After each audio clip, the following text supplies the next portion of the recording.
problème. Bon, vous êtes gentil. Alors monsieur, justement, je voulais savoir, Jean Miguérès, comment pouvez-vous m'en dire quelques mots au niveau de son expérience? Donc tout commence par un accident avec son ambulance. Et voilà, je vous écoute. Oui, il a eu cet accident d'ambulance. Il ramenait un malade de Nice dans le Nord. Oui. Et puis, en cours de route, sur une route à 3 voies, quoi. Oui. Il y a eu cet accident parce que le véhicule qui venait en face roulait à 150 à l'heure, lui autant, quoi, je sais pas quoi. Et même s'il changeait de fil, l'autre en face changeait de fil comme lui. Et finalement, ils sont persécutés à 300 km/h, quoi. Et avant, il avait vu un objet dans le ciel. Oui. Dans cet accident, il avait vu un objet et puis il avait entendu des paroles, ne craignez rien, nous vous protégerons, un truc comme ça, quoi. Oui, ça je l'avais relu. Et alors, à votre avis, donc Monsieur Miguérès après va donc écrire plusieurs ouvrages. Et il va rencontrer des scientifiques, mais il va avoir aussi une forte opposition, puisque je crois qu'il va être attaqué à la fois par des rationalistes, à la fois également par certains ufologues qui n'adhèrent absolument pas à son récit. Oui. Alors, si vous pouvez en dire quelques mots. Alors, pourquoi ces attaques? Est-ce que vous qui l'avez connu, on a dit qu'il est même mort, assassiné, je crois, par son beau-père. Est-ce vrai? Alors, est-ce vrai tout ça? Pourquoi? Est-ce qu'on sait? Voilà quoi. Donc, si vous pouvez nous en parler un petit peu. C'est une personne qui a jamais été bien cotée, ni par l'État, ni par personne. Je sais pas pourquoi. Parce que son aventure, elle est vraiment vraie. Oui. Avec les détails qu'il a donnés, tout ce que moi j'ai vu. Je m'aperçois que son histoire, elle est vraie. Et on ne peut pas la discuter, dire que c'est un canular ou quoi que ce soit. En plus, je l'ai connu, on a mangé ensemble. Il est venu à Saint-Étienne, au CEMOCPI, Cercle d'études des mystérieux objets célestes. Oui. Et des phénomènes inconnus, on a mangé ensemble, on a discuté et tout. C'était un gars très sympa, bien ouvert et tout. On voyait bien que c'était pas la personne à raconter des histoires, quoi. D'accord. Et puis, on s'est connu pas mal de temps et puis on s'est perdu de vue. Et puis, quelques années plus tard, il est venu faire une conférence tout près de chez moi, de Saint-Étienne, quoi, à Saint-Chamond, là. Et c'est là qu'on s'est retrouvés. Et je vous mettrai une photo, là, je l'ai. Oui. Je suis avec lui, là, je vous enverrai la photo par AMP. D'accord. Et bon, on a pu discuter de lui, là. Il avait monté son groupe, le Cyrus. Oui. Et on était pas mal là-dedans, on se retrouvait une fois par mois à Lyon, à Lyon-Bron, en conférence, tout ça, en discussion, ainsi de suite, quoi. Oui. Et il nous a amené beaucoup de choses, et il savait beaucoup de choses à l'avance. Enfin, son histoire est fantastique. D'abord, avec les événements qui se sont produits quand il était hospitalisé, quand il était dans les décombres de sa voiture et tout, qu'il est resté 3 heures. C'est lui qui a dirigé les travaux pour découper la tôle, pour le dégager. Il n'a jamais souffert. Il n'a jamais saigné avec tout le nombre de fractures qu'il a eu et tout. Il s'est jamais plaint. Et on a même vu une photo où il y aura à côté de lui un petit extraterrestre. D'accord. Qui a remonté le moral, qui lui a appliqué quelque chose derrière la nuque et qui lui a dit « Ne craignez rien, nous vous soignons, nous vous protégeons. » Oui. Et puis il s'est retrouvé à l'hôpital. Au bout de quelques jours là-bas, il a vu une boule lumineuse apparaître dans sa chambre, tout ça, et il ne savait pas ce que c'était et tout. Et puis finalement, il s'est rendu compte que c'était pour une sorte de caméra pour discussion et ainsi de suite. D'accord. Donc c'est des extraterrestres qui lui parlaient. Oui. Oui. Et dites-moi, le Cyrus, il avait donc fondé ce groupement, ça veut dire quelque chose? Cyrus, c'est un sigle ou c'est un nom? Je vous dirai pas les abréviations parce que je ne les sais pas. D'accord, c'était un sigle alors. Et donc, il étudiait avec vous et des amis l'ufologie, quoi. Il étudiait les ovnis. Oui. Voilà. Alors, vous avez dit aussi qu'il avait peut-être des dons, c'est-à-dire est-ce qu'il avait un don de médiumnité? Est-ce qu'il avait des aptitudes particulières? Oui, il avait des dons, c'est certain. Bon. Par exemple, une fois, il a emmené promener des amis près de Nice, par exemple, et ils étaient, je sais pas, une centaine de personnes. Ils se sont partagés en 2 groupes, et il y a un groupe qui est resté avec lui, mais peu de personnes. Et puis il leur a dit à ce groupe, vous allez voir, il y a un ovni qui va va se présenter, et vous verrez, il va sortir un objet un peu plus petit, qui va faire le tour 2 fois de l'OVNI, qui va avoir de retour. Et le phénomène s'est produit. Pendant que les autres, le groupe n'a rien dit du tout, parce qu'ils n'étaient pas avec eux. Oui. Enfin, moi, j'ai vu des vidéos qu'il avait fait. Quand il faisait des conférences, je ne sais pas où il avait été, dans une île, je ne sais pas si c'est l'île de la Réunion ou quoi que ce soit. Oui. J'ai fait des vidéos de paysages, de mer, de vues, de montagnes, d'arbres, de nature, quoi. Oui. Et quand on a regardé les vidéos, on a tous été surpris, on a vu que sur ces vidéos, il y avait pas mal d'ovnis, quoi, et même un vaisseau mer. Ah bon, d'accord. Alors, Jean Migueres est un contacté, en fait. On peut dire que c'est un contacté comme Adamski ou d'autres personnes. C'est ce que je pense, ouais, aussi. Oui, oui. Et alors, j'ai lu qu'il avait rencontré des scientifiques. Est-ce que vous savez pourquoi et qu'est-ce qu'il a fait avec eux? Justement, il a rencontré des scientifiques parce que on l'a passé partout, détecteur de mensonges, 1000 questions et ainsi de suite, pour voir que s'il délirait pas, son accident, s'il n'avait pas pris un coup derrière la tête. Et il a passé 1000 questions, 1000 réponses. D'accord. Alors, il cherchait à savoir s'il était sain d'esprit, en quelque sorte, quoi, suite à cet accident. D'accord. Il a été poursuivi toute sa vie. Comme j'ai dit, par le fisc, par tout le monde. D'ailleurs, il allait dans les bureaux, des fois, tout ça, et les personnes qui lui discutaient et qui se contactaient et tout, tous leurs rayures, ils avaient son bouquin. Ils avaient leur bouquin. D'accord. Son bouquin dit donc, ça faisait pour dire que il n'y croyait pas bien, quoi, cette histoire, quoi, ces gens-là, quoi. C'est pour ça qu'il était persécuté, quoi. D'accord. Et comme à la sortie, il était invalide, après à 100% et tout, il avait une pension invalide et ainsi de suite. Et bien plus tard, ils ont réclamé 8 millions de non payés, d'impôts, des trucs comme ça, malgré qu'ils ne devaient pas en payer. Ah, d'accord. D'accord. Ils ont cherché... Il a fui de Nice, il a séparé de sa femme, de ses 2 enfants, il a fui de Nice, il est allé ailleurs, il est venu à Lyon, là, bon, moi je suis à côté de Lyon, je suis à Saint-Étienne. Et là, je l'ai retrouvé de retour et tout, on se voyait tous les mois, disons. D'accord. D'accord. Donc il avait divorcé de sa femme alors, hein. Il avait quitté sa femme, il avait divorcé. Oui, à cause de tout ça, quoi. Parce que quand il en avait parlé, tout de suite, elle a fait venir un psychiatre, elle lui dit, ça y est, il est malade, il a pris un coup derrière la tête. Parce que les gens, bon, ils sont pas habitués à des problèmes pareils. Hein. Ben oui. Moi, je vois personne, hein, je suis tout seul. Hein. Je reste des mois, je vois jamais personne. Pourquoi? Parce que j'ai vu beaucoup d'ovnis, parce que j'ai reçu des messages. Je suis un contacté psychique, personne ne veut me voir. D'accord. Ouais. Ah oui, vous parlez de vous-même là, ou vous parlez de Jean Miguel? Moi-même, oui, c'est pareil.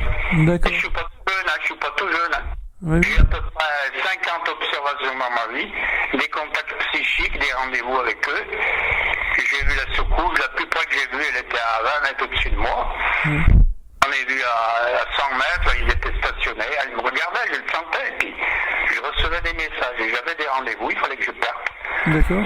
À un endroit précis, dans la montagne, toujours tout seul, et je voyais des dématérialisations d'objets, rematérialisation, des objets transformés en cigares, n'importe quoi. Et en quelque sorte. D'accord. Et vous avez une idée de ces est-ce que c'était des extraterrestres, des êtres, je sais pas, qui viennent d'une autre dimension? Qu'est-ce que c'était pour vous ces êtres-là? Pour moi, au début, c'était des extraterrestres déjà d'une autre planète d'ailleurs, quoi. Puis après, bon, quand j'ai vu les objets se dématérialiser sous mes yeux plusieurs fois, se rematérialiser, bon, c'est impressionnant. J'ai 5 petites vidéos de sphères, quoi, que j'ai pris en 2005-2007 quand j'étais en campagne. Oui. 15 ans en campagne, à 1000 mètres d'altitude, pas de pollution de lumière et tout, j'ai vu des trucs formidables. Hein. J'ai 5 petites vidéos qui durent 2 minutes à peu près. Oui. Bon, j'ai vu des objets, j'ai vu plein de choses, j'ai pas de filmer et tout. Et c'était en quelle année? C'est il y a longtemps?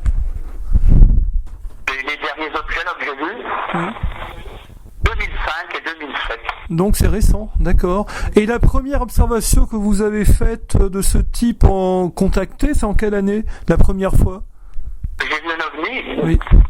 Des ovnis. Oui. Ah ben là, je vais vous surprendre. Hein. Oui. Accrochez-vous. 1944.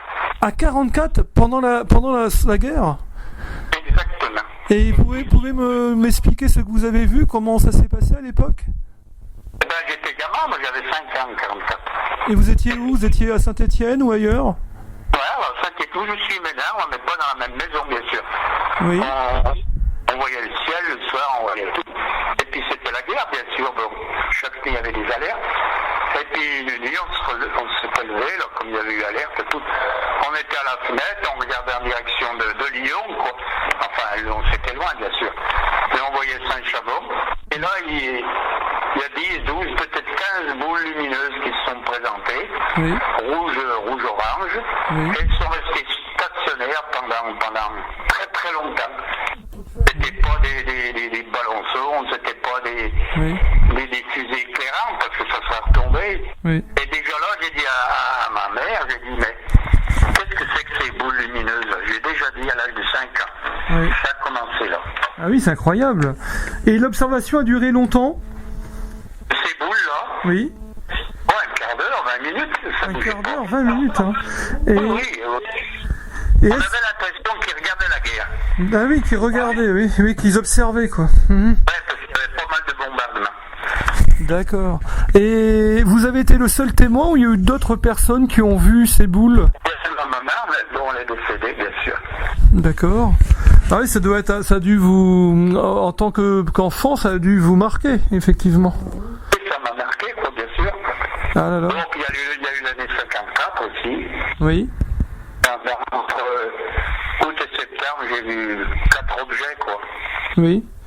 Une grosse boule lumineuse avec un témoin là au-dessus de la montagne, au-dessus de Saint-Étienne. Après un objet qui se baladait tranquillement dans le ciel bleu. Après 2 objets fixes au-dessus de Saint-Étienne, ovoïdes, couleur métal. Oui. Tout le monde les a regardés, je me rappelle bien, moi je prenais mon bus, tout le monde regardait le ciel. On disait tiens, des ovnis. Alors. Et puis un autre qui nous est passé au-dessus, là j'étais encore gamin, hein. J'avais 15 ans et on s'amusait dans les prés le soir, il faisait nuit, on a vu passer un truc au-dessus de nous, un gros truc avec des feux bleus, rouges, ces couleurs-là, quoi. Sans bruit, sans rien, il nous a passé droit de la tête, mais un truc énorme. Oui. Ah ouais. Et qu'est-ce que je voulais dire? Un truc énorme, c'était comme un cigare volant, c'était autre chose au niveau forme? Une forme, on n'a pas bien pu voir la forme, mais je pensais plutôt à forme triangle, un peu triangle allongé. Un triangle allongé, une sorte de trapèze, une sorte... Ah ouais. Ouais. Et on a couru là dans sa direction, mais on savait pas ce que c'était, quoi. Bon, bah, il nous a laissé tomber, hein. D'accord. Vous avez en fait été spectateur de ça et le phénomène est passé devant vous en fait. C'est ça que vous me dites. Et c'était, j'ai pas entendu, c'était l'après-midi, le soir, c'était quand au niveau de la journée? Il y avait des feux, c'était le soir vers 10h30, à 22h30 par là. Vous savez, on était gamins, on s'amusait dans les prés le soir. Oui. C'était la nature, on s'amusait, on était 7-8, on s'amusait, quoi. Et il nous a passé au-dessus de la tête. D'accord. Et après... Le lendemain, on était voir s'il n'y avait pas des traces, s'il y avait quelque chose, mais on n'a rien trouvé. Vous n'avez rien trouvé.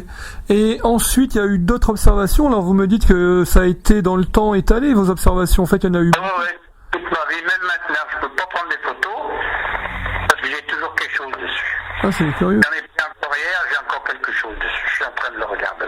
Ah, d'accord. Et dites-moi... Pourtant, je suis en pleine ville.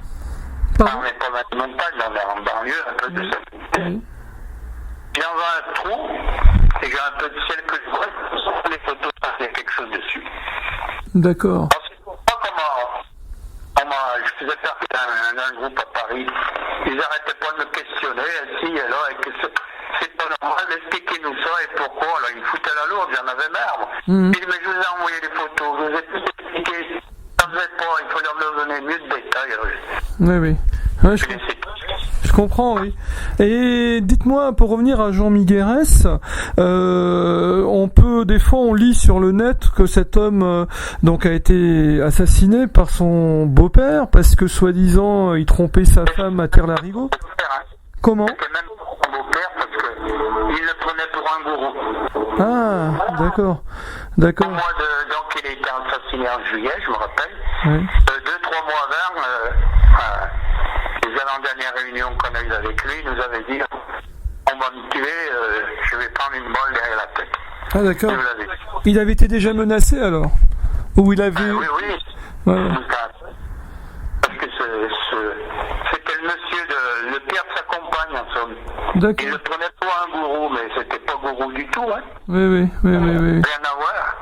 Et en fait, le père de sa compagne est allé dans l'extrême. C'est lui qui a eu un coup de folie en quelque sorte, quoi. Bon. Exactement, il a fait 3 ans de tôle, hein. Ah, quand même. Ouais, d'accord. Eh bien, c'est triste. Hein, c'est une histoire triste. Et il avait des enfants, cet homme-là? Avec sa nouvelle compagne. Oui. Non, il n'avait pas d'enfant, non. D'accord. Et alors, ce qui est très intéressante, c'est dommage qu'elle soit un petit peu... Pardon? Elle s'est étouffée, je sais pas pourquoi. C'est-à-dire, j'ai l'impression qu'on ne prend pas au sérieux, quoi. C'est ça, on prend pas au sérieux On n'a pas pris au sérieux, pourtant il y a vraiment eu des choses extraordinaires. Oui. Avec... Oui. Vous savez, c'est comme les grands contactés américains, c'est pareil. Hein, les grands contactés américains, ils ont été aussi un petit peu vilipendés. Adamski, Manger et d'autres. On les prend pas au sérieux. Hein, pourtant, il semble bien y avoir quelque chose au départ qui va donner tout ce comportement et ces visions. Et c'est vrai que c'est dommage qu'on rejette systématiquement tout ça parce que ça paraît invraisemblable. C'est dommage. C'est dommage. Parce qu'on se prive de quelque chose. Pardon? Autre chose qui nous dépasse encore. On n'est pas prêt de tout comprendre, on n'est pas prêt de tout savoir. Oh oui. Moi, je suis un peu médium, même beaucoup des fois, ça dépend. Oui. Je vois l'aura, par exemple. Oui. J'ai vu toute ma vie, je crois que tout le monde le voyait. Et j'ai réussi pas mal de fois à voyager dans l'astral. Oui. Et je me suis rendu compte de certaines choses. Je ne peux même pas en parler parce que je ne veux pas passer pour un fou. Oui, je comprends. Oui. Ah là là. Dites, j'ai une question à vous poser. Alors, au vu de votre expérience personnelle avec le phénomène OVNI et en même temps par votre vécu aux côtés de Jean Miguerès, que sont les ovnis, est-ce que ce sont des véhicules? Est-ce que ce sont bien des extraterrestres? Est-ce que ce sont tout à fait autre chose? Est-ce que c'est des êtres spirituels, des êtres interdimensionnels, autre chose? Quelle est votre, votre connaissance là-dessus? Il y a un peu de tout. Hein. Il y a un peu de tout? Oui. Il y a des bons, il y a des mauvais, il y a d'autres dimensions, il y a d'autres planètes. C'est terrible. Il y a un nombre de variétés extraordinaires. Si on disait le chiffre, on serait suffoqué. On en a même plein sur Terre, mais enfin, pratiquement on n'en parle pas bien, personne ne le sait. On a des bases sur Terre en pagaille. Et ils sont là, et ils trafiquent, et ils manœuvrent, et ils font des expériences, même sur les humains. Hein. Alors, pour les bases, vous faites penser à Jimmy Gueux qui disait qu'aux États-Unis... Jimmy Gueux, c'était un ami. Hein. Ah, vous l'avez connu? Ah, d'accord. J'ai discuté avec lui en téléphone, hein, je ne l'ai pas vu des yeux. Oui. J'ai discuté, j'avais envoyé mon dossier au nid un peu et tout. D'accord. Ouais, mais Jimmy Gueux, il était en avance sur son temps. C'est pour ça qu'on l'a supprimé aussi. Et il n'y a pas que lui. Il n'y a pas que lui, malheureusement. Il ne faut pas en parler, là. Tous ces groupements, ces gros groupements, n'importe quoi, là. Le GFR, le MUFON et tout, c'est tout des rigolos, hein. Moi, je leur fais plus confiance à ces gens-là. Pour vous enterrer, ils sont bons, hein. Oui, c'est ça, ils enfument beaucoup les gens, hein. Le GEPAN explique tout par des lanternes thaïlandaises, bien souvent, hein. C'est comme ça, des drones. Thaïlandaises, il y en a. Et puis des étages de fusées russes qui les intègrent, qu'on voit toute la France, il y en a, hein, comme en 1990. Oui, la vague du 5 novembre, oui, tout à fait. Novembre. Ah oui, là, ils ont été forts au GEPAN. D'ailleurs, ça a été une des causes de son discrédit, parce qu'à l'époque, le responsable du GEPAN avait bien déclaré que c'était une fusée russe, point barre, il voulait pas en entendre parler. Oui. Fusée russe qu'on voit dans toute la France, la Belgique et l'Angleterre, faut pas déconner non plus. Bien sûr. Et puis à l'époque, il y avait Lumière de la Nuit qui avait enquêté, vous savez, sur des cas... Pardon? J'en ai fait partie longtemps, Lumière dans la Nuit. Ah, vous avez fait partie? Vous étiez enquêteur là-bas? Enquêteur dans mon mais je travaille avec le groupe, l'ancien, là, Monsieur Vélite. Avec Monsieur Vélite, hein, oui, c'était la grande époque. Voilà. Oui. Sur l'Union. Oui. Vous l'avez connu, Monsieur Vélite? Oui, je l'ai connu, moi. C'est vieux, hein. Ah d'accord. C'était un homme qui s'intéressait un peu à tout, lui, hein. J'ai l'impression au paranormal, aux ovnis, un petit peu... Il était très... Il avait très fait une belle observation une fois. Oui. Sur une montagne, là, entre la Lisieux. Oui. Il avait vu un matin 7 objets. Ah bon? 7 objets du côté de Lisieux, en Normandie? Oui, une montagne, là, entre le Lisieux, si ça s'appelle. D'accord. 7. D'accord. Ah ouais. C'est en quelle année, ça? Alors, c'est vieux, hein. C'est vieux, année... Il y a 25 ans, mais moi, je sais pas. D'accord. Parce que Lumière dans la nuit, à l'époque, était un grand groupement, hein, je crois. Ils avaient des groupes d'enquêteurs un peu partout en France, sauf erreur. Ouais. Hein, ils avaient beaucoup. Et puis j'ai lu que Lumière dans la nuit a lancé beaucoup de gens qu'on connaît aujourd'hui maintenant.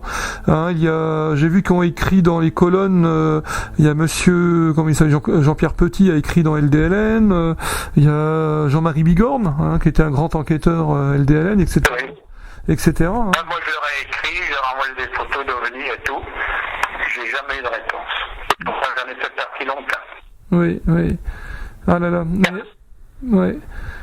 C'est pareil, j'ai envoyé des vidéos, des trucs. C'est pareil, je me suis fait ramasser. Enfin là, beaucoup de personnes se font ramasser, hein, c'est dommage. On dirait qu'ils sont là comme, comment dire, pour endormir le grand public en disant bon ben voilà, il n'y a pas trop de phénomènes, ne vous inquiétez pas, tout va bien. C'est un petit peu, ça semble leur démarche. Hein, ils ont une démarche d'étouffement. Alors c'est curieux parce qu'apparemment il y a eu trois périodes de GEPAN, je crois.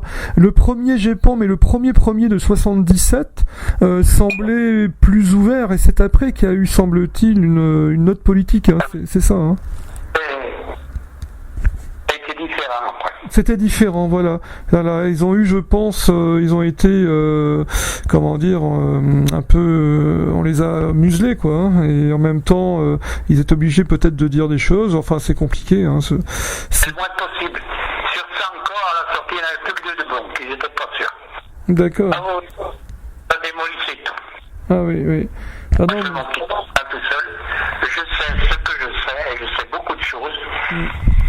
Et je suis tranquille, je suis peinard, j'écris, je me prends des notes et puis voilà. Vous avez raison. Hein.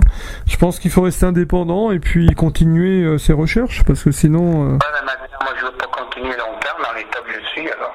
Ah, mais dites-moi, comment dire, au niveau des ovnis, donc on parlait de bases tout à l'heure, il y aurait même des bases en France pour vous d'ovnis quelque part?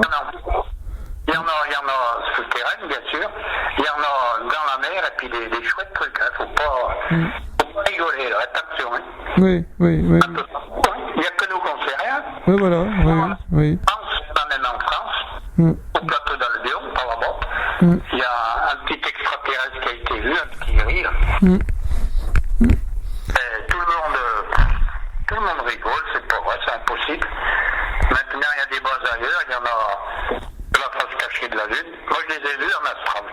D'accord. Vous avez des visions de... Oui. Il y a du monde partout, même dans les astéroïdes, même dans les... Il y a du monde partout, je vous le dis.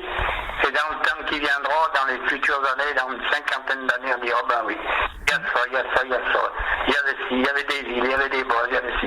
Il y a plein de ruines, il y a plein de structures partout. Mars, il y a eu une guerre terrible, ils ont tout fait exploser, ils ont tout cassé là-haut. Mars, explosion, tout a été démoli. Guerre extraterrestre là-haut. D'accord. Mais tout le monde rigole. Oui, les gens, ils ont du mal. Enfin, les gens, c'est même pas les gens. Ça vient. C'est dur à filer des trucs pareils. Oui, c'est dur, oui. Mais enfin, je pense que ça vient plutôt de certains chercheurs aussi qui ont du mal à adhérer à ça ou qui savent mais qui veulent pas le dire. On sait que la NASA retouche les photos, par exemple. Hein. Il y a beaucoup de photos retouchées. J'en ai retrouvé, là, elles ont été un peu nettoyées et tout. J'en ai retrouvé, il y a bien des choses, hein, des objets et des trucs gigantesques. Dernièrement, la fameuse tour que j'avais vue il y a longtemps, là, elle dépassait de la Lune, tout le monde pouvait la voir, je me rappelle les vidéos, là, quelque temps.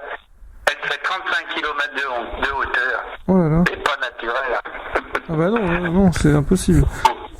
Ah oui, c'est quand même extraordinaire. Il y a plein de choses qu'on ne sait pas. Oui, c'est ça, et que c'est étouffé, etc. Comme vous dites, plus tard, bon, bah, ça se saura peut-être, mais pour l'instant, c'est totalement étouffé, quoi. Voilà. Il y a un blackout total, ça c'est clair et net. Ouais. Et ça persiste, hein. Et ça persiste, ouais. Même les cosmonautes, ils ont parlé, ils ont bien vu des trucs. Oui, exact, oui. Ouais. Et ils parlent... Pardon ? Je dis maintenant, ils ont parlé, c'est quand même pas des hallucinations qu'ils ont eues. Hein. Ben non, c'est certain. Hein. Regardez, je crois que c'est Edgar Mitchell qui a écrit un livre sur que nous n'étions pas seuls sur la Lune. Ben oui, tout à fait. Léonard, oui. Son bouquin, je l'ai lu 3 fois. Oui. Puis les images, je les ai travaillées pendant des mois. À la loupe, partout, j'ai fait un film. J'ai bien vu des choses. Et j'ai bien vu des choses. Mais maintenant, j'en ai vu plus avec Internet et tout. Moi, il n'y a pas tellement longtemps que je suis dessus. On a trouvé des choses. Bon, il y a du vrai, il y a du faux, il faut faire attention. Oui, c'est ça. Mais moi, j'arrive bien à dissimuler le vrai du faux. D'accord. Même pour les témoignages ovnis, je le vois tout de suite si c'est un vrai, c'est un trucage, un fac, je le vois tout de suite. Bah c'est bien parce que c'est pas toujours évident, mais c'est vrai qu'il y a beaucoup de faux au niveau des films et des photos, parce qu'il y a des logiciels qui permettent des retouches ou des incrustations d'images, alors on peut facilement faire des faux. Mais comme vous dites, avec peut-être de l'expérience, on peut faire vite le tri là-dedans quand même. Hein. Moi, je bataille pas, on va faire en quelques secondes, je vois les vidéos, je dis hop, ça voilà. Ouais. Remarquez, oui, vous savez, à l'époque de LDLN de Raymond Vellit, il y avait des photos d'OVNI qui étaient publiées, et là on voit que c'est très différent de ceux qu'il y a aujourd'hui. Hein, on voit que c'est pas pareil, quoi. Je peux vous expliquer, mais ça sonne autrement, ça sonne vrai, voilà. Ah ouais, c'est vrai. Ouais. Alors que maintenant, bon, avec le numérique, alors c'est très bien parce que n'importe qui peut prendre une photo d'un phénomène. Bon, ça c'est vraiment très bien, mais en même temps, n'importe qui peut créer du faux. C'est clair, ça c'est certain. Le problème, c'est que moi le faux, je sais pas le faire. Ouais. Il faut le faire pour m'énerver. Ouais. Donc je regarde, mais je sais pas créer du faux. Je sais pas comment il faut faire. On va pas le dire là parce que ça va donner des idées. Hein. Faut mieux pas le dire.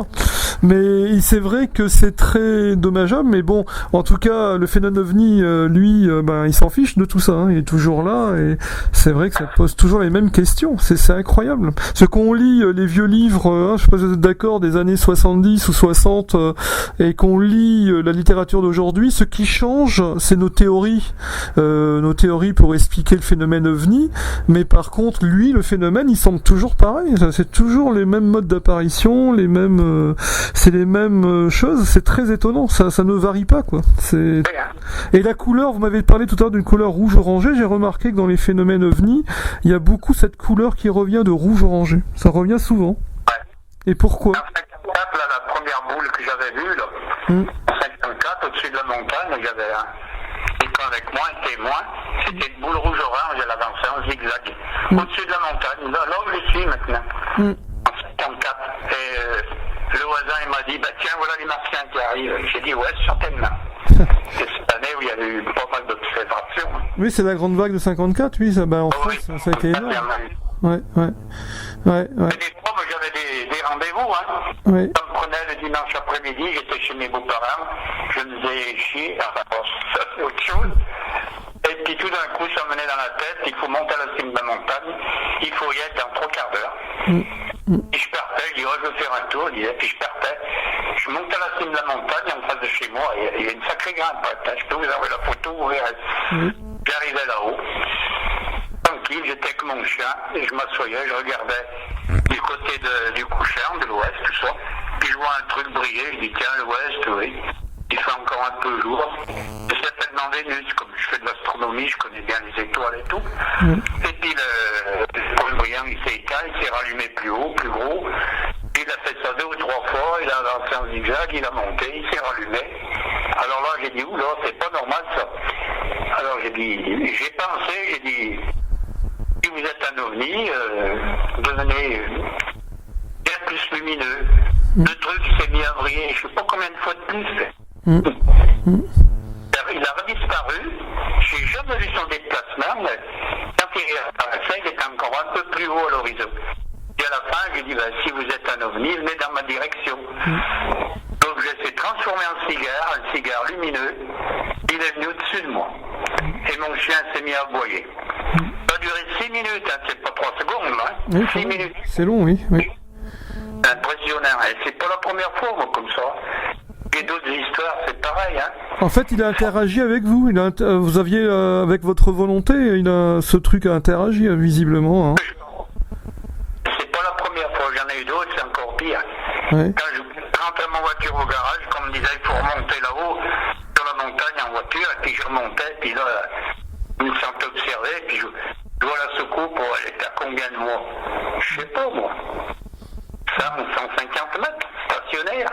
Et je sentais qu'il me regardait. Putain, je regardais ça, je regardais, je dis, merde, c'est pas possible, c'est une soucoupe volante, c'est un avion, c'est quoi qui brille au soleil? Et puis le truc, il s'est déplacé, il s'est arrêté, et il s'est transformé en une boule lumineuse, une grosse boule blanche lumineuse, et il s'est dissous sur place, aucun déplacement. Je pense qu'il change de dimension. Oui, d'accord. Ah, c'est extraordinaire, vos observations. Non, mais j'ai plein de trucs comme ça, moi. Oui. Mais je vous en dis pas plus, je crois bien que je suis parti faire un tour en 4e dimension. Oui. C'est une certaine histoire, là aussi. Oui, oui.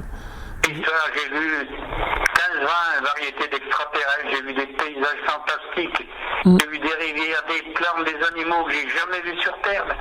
Ça a duré 2 jours. J'avais juste à regarder le mur, et tout s'ouvrait. Comme un écran, et je rentrais là-dedans. Je pouvais zoomer, je pouvais y aller dedans. Je voyais parler les gens aussi. Il y avait des gens, mais pas comme nous, ils étaient différents, mais comme des gens, vous savez, un peu basanés et tout. Je voyais bouger leurs lèvres et tout, mais j'entendais pas le son. Ça m'a duré 2 jours. J'ai cru que je devenais fou. Ah, d'accord. Mais le plus fort, c'est que, quand je suis arrivé dans cette chambre, j'étais à l'hôpital à ce moment-là, je suis arrivé dans cette chambre-là, l'infirmière, vous avez vu le ciel, il y a un nuage, il est tout le tour, il est arc-en-ciel, c'est magnifique. Oui. C'est magnifique, j'ai regardé, mais je ne voyais rien. Je ne voyais rien. Putain, mais je ne voyais pas, je dis non, alors j'ai plus rien dit, ils vont te foutre en psychiatrie.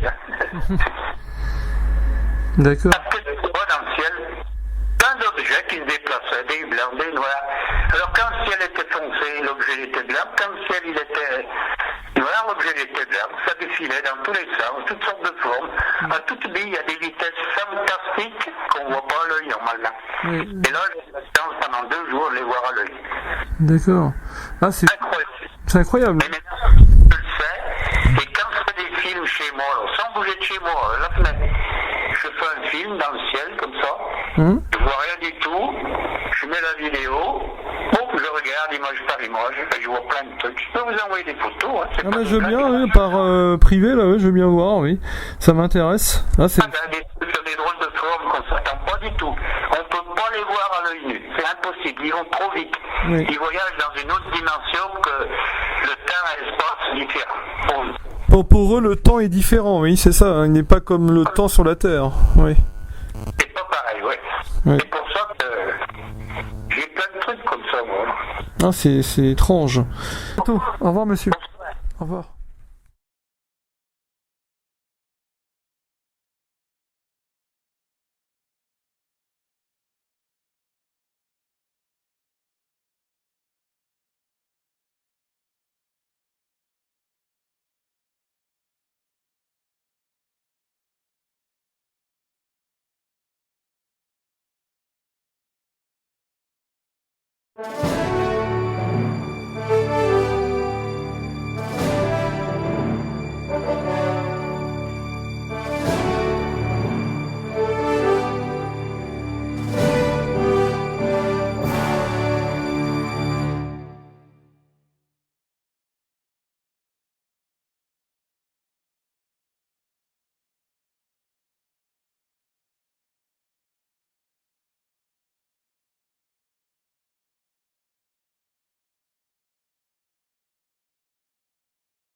My friend, you have seen this incident based on sworn testimony. Can you prove that it didn't happen? Perhaps on your way home, someone will pass you in the dark, and you will never know it, for they will be from outer space. Many scientists believe that another world is watching us this moment, We once laughed at the horseless carriage, the aeroplane, the telephone, the electric light, vitamins, radio, and even television. And now some of us laugh at outer space.